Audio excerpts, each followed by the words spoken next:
ஏசப்பா எத்தனையோ காரியங்களுக்கு சிலுவையில் ரத்தத்தை சிந்திருக்கிறாரு. முக்கியமான ஒரு காரியம் என்னன்னு கேட்டால், நம்ம எல்லாரும் ஒரு சுகமான ஒரு வாழ்க்கை வாழும்படி ரத்தம் சிந்திருக்கிறார்.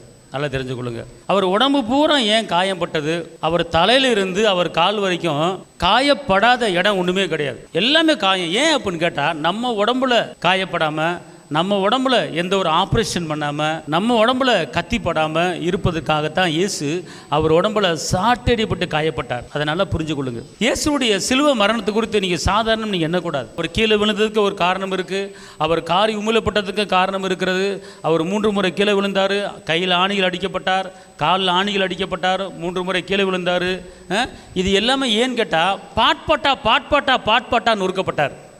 தலையில் முழுமுடி சூடப்பட்டது. நம்ம தலைப்பகுதிக்கு எந்த ஒரு விளைவினை வரக்கூடாது. நம்முடைய தலையில் மூளை இருக்குது, நம்முடைய தலையில் கண் இருக்குது, நம்முடைய தலையில் நம்ம முகத்து பகுதியில் மூக்கு இருக்குது, பல் இருக்குது, உதடு இருக்குது, வாய் இருக்குது. இது பூரா அந்த தலைக்குள்ளே அடங்கியிருக்கு. அப்போ இந்த தலைப்பகுதிக்குள்ளே முக்கியமான உறுப்புகள் பூரா தலையில் தான் இருக்குது. பாருங்கள், மூளை அங்கே தான் இருக்குது, பார்த்துக்கொள்ளுங்க. அப்போ என் பிள்ளைகளுக்கு தலைப்பகுதியில் எந்த பிரச்சனையும் வரக்கூடாதுன்னு சொல்லி அவர் தலையில் முள்முடி சூடப்பட்டு கண்ணு வழியே அந்த முள் வந்திருக்கு. காரணம் என்னன்னு கேட்டால், நம்முடைய கண்ணு பாதிக்காமல் இருப்பதுக்கு அவர் கண்ணு பாதிக்கப்பட்டு இருக்கிறது. இது நீங்கள் உணரணும், உணர்ந்து நீங்கள் என்ன செய்யணும்? அதை பேசணும், அதை சிந்திக்கணும். இயேசு எதுக்கு காயப்பட்டார்னா, நம்முடைய சரீரம் சுகமாக இருப்பது காயப்பட்டார். அப்போ 2 கைகளில் ஏன் ஆணிகள் அடிக்கப்பட்டது? நம்ம 2 கையும் அநேகர்களுக்கு பாருங்க, இந்த நாளில் 2 கை வாத நோயில் இருக்காங்க. ஒரு கை வேலை செஞ்சு ஒரு கை வேலை செய்யாமல், ஒரு கால் வாத நோயோட ஒரு கால் நடக்கும். இப்படிலாம் நிறைய பேர் இருக்கிறாங்க. நீங்களாம் வெளியே கேள்விப்பட்டீங்கன்னா பார்த்துக்கொள்ளுங்க. அவ்வளோ போராட்டத்தில், அவ்வளோ பலவீனத்தில் இருக்காங்க, பார்த்துக்கொள்ளுங்க.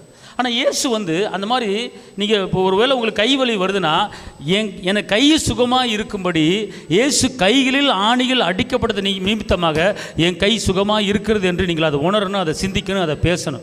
அவர் விழாவிலே குத்தப்பட்டது, நம்முடைய கிட்னி பகுதி சுகமாக இருக்குன்னு விழாவிலே குத்தப்பட்டிருக்கிறாரு. அவர் முதுகு கிழிக்கப்பட்டது. அது முதுகு எப்படின்னா உழுகப்பட்டிருக்கிறது என்று சொல்லப்பட்டிருக்கு. உழுகப்பட்டிருக்க கீழே இருக்கிற மண்ணு மேலே வரும் பாருங்க, அதுக்கு போய் தான் உழுகிறது. அப்போ அவர் முதுகு பகுதியில் இருக்கிற சதை மேலே வந்திருக்கு அடிக்கும்போது, பார்த்தீங்களா? ஏன் அப்படின்னா, நம்ம முதுகு பகுதி, நம்ம எலும்பு பகுதி சுகமாக இருக்குன்னு சொல்லி ஏசப்பா அவர் சிலுவையில் அவர் என்ன செய்றார்? முதுகு பகுதியை காட்டியிருக்கிறார். கிளிங்க, முதுகு கிளிங்க, என் பிள்ளைய முதுகு நல்லா இருக்கணும். 3 முறை மொழியில் கீழே விழுந்திருக்கிறார். ஏன்? அந்த மொழி கீழே விழுந்து ரத்தம் வந்திருக்கு. ஏன்? நம்முடைய மொழி பகுதி சுகமாக இருப்பதற்காக, நம்முடைய பாத பகுதி சுகமாக இருப்பதற்காக அவருடைய பாதத்தில் ஆணிகள் அடிக்கப்பட்டது. காரி மூலப்பட்டிருக்கிறார், நம்ம அவமானப்படாமல் இருப்பதற்காக. அப்போ நல்லா தெரிஞ்சுக்கொள்ளுங்க. இந்த ஒரு காரியத்தை நம்ம இந்த குட் ஃப்ரைடே, இந்த ஈஸ்ட்ரு, இந்த தவக்காலம், இந்த லெந்து காலத்தில் மட்டும்தான் இந்த பாடுகளை குறித்து நினைக்கிறோம். அப்படி இல்லை. நம்ம அனுதினமும் எனக்காக அடிக்கப்பட்டார், எனக்காக நொறுக்கப்பட்டார், எனக்காக ரத்த சிந்தினார் என்று நீங்கள் அதை அனுதினமும் அதை நீங்கள் பேசணும், பார்த்துக்கொள்ளுங்க. அப்போ தான் அந்த பலவீனத்துக்குள்ளே நம்ம போக முடியாது. பலவீன தாக்கத்தை நம்ம என்ன செய்யாது? தொடாது, பார்த்துக்கொள்ளுங்க.